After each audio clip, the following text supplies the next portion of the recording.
আজ তৈরি করে দেখাবো নরম তুলতুলে দুধ পুলির রেসিপি। এই দুধ পুলি খেতে আমরা কম বেশি সবাই অনেকেই পছন্দ করি, তবে এই পিঠেটা বানানো সহজই, কিন্তু পিঠেটা বানানোর পর শক্ত হয়ে যায়। এই পদ্ধতিতে বানালে পিঠেটা 2-3 দিন পর্যন্ত রেখে দিলে শক্ত হবে না, একদম নরম তুলতুলে থাকবে আর মুখে দেবার সাথে সাথে মিলিয়ে যাবে। এত সুস্বাদু হয় এই দুধ পুলিটা যে, তাহলে চলো আর কথা না বাড়িয়ে একদম নরম তুলতুলে দুধ পুলির রেসিপিটা দেখে নেওয়া যাক। তো এই পিঠে পুলি বানানোর জন্য আমি এখানে নিয়ে নিয়েছি 2 কাপ পরিমাণে চালের গুঁড়ো।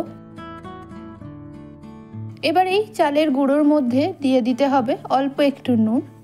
ব্যাস, তারপর এটা একটু ভালো করে মিশিয়ে নিতে হবে। এবারে এই চালের গুঁড়িটাকে মেখে নিতে হবে হাত ছোঁয়ানো উষ্ণ গরম জল দিয়ে। তো তার জন্য আমি জল আগে থেকেই গরম করে রেখেছি, এটাকে আমি অল্প অল্প করে দিয়ে মেখে নেব।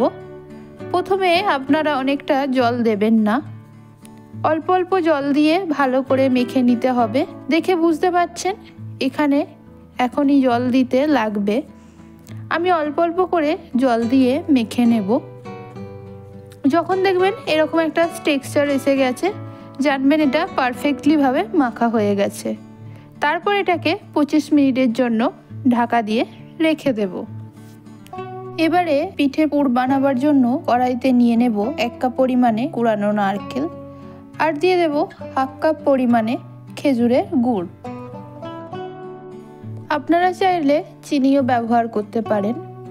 এরপর মিডিয়াম ফ্লেমে নারকেল আর গুড়টাকে মিশাতে থাকবেন যতক্ষণ না পর্যন্ত গুড়টা গলে নারকেলের সাথে মিশে যাচ্ছে, ততক্ষণ পাক দিতে হবে।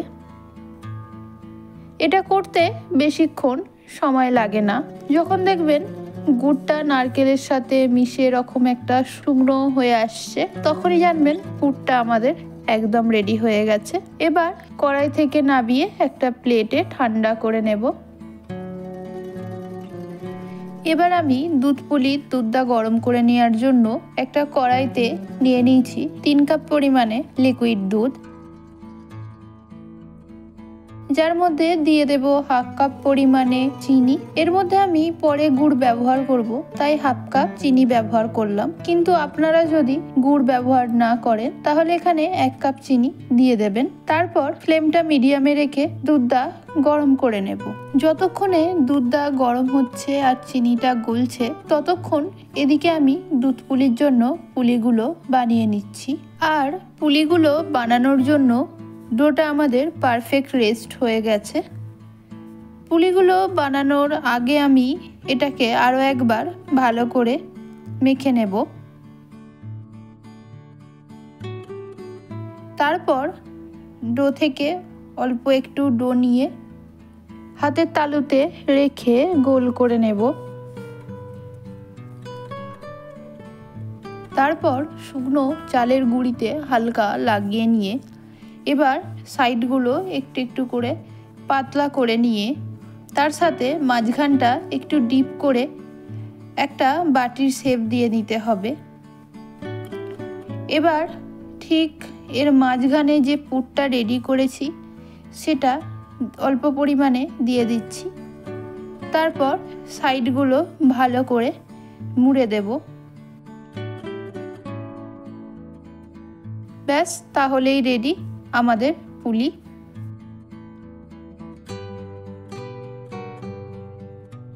ঠিক ওই একই পদ্ধতিতে আমি বাকি পুলিগুলো করে নেব। আমার এখানে সবকটা পিঠে বানানো হয়ে গেছে, আর দুধটা ততক্ষণে গরমও হয়ে গেছে আর হালকা ফুটে ঘন হয়ে গেছে। কিন্তু আপনাদের পুলিটা তখনই দিয়ে দিতে হবে যখন দুধটা এই রকমভাবে টকবক করে ফুটে উঠবে, আর যেখানটা সেন্টারের দুধটা ফুটছে সেখানটায় পিঠেগুলো দিয়ে দিতে হবে। আচ্ছা, এই সময় কিন্তু পিঠেগুলো মেশাবেন না, তাহলে ভেঙে যেতে পারে। তারপর এটাকে এইভাবেই 2 থেকে 3 মিনিটের মতন ফুটিয়ে নিতে হবে। তখন গ্যাসের ফ্লেমটা লো করে দিতে হবে। তারপর 1 থেকে 1.5 মিনিট পর আমি হালকা এইভাবে একটু নেড়ে দিচ্ছি। তারপর দেখবেন পুলিগুলো ওপরে ভেসে উঠেছে। তখন গ্যাসের ফ্লেমটা হাই করে দিতে হবে। আবারও আমি ভালো করে হালকা হাতে মিশিয়ে নেব। এই সময় মনে রাখবেন যেন পিঠের গায়ে খুন্তিটা না লেগে যায়। দেখুন পিঠেগুলো কত সুন্দর ভেসে উঠেছে আর দুধটাও কতটা ঘন হয়ে গেছে। আমি কিন্তু এর মধ্যে এখনো গুড় ব্যবহার করিনি, তার আগেই কত সুন্দর কালার এসেছে।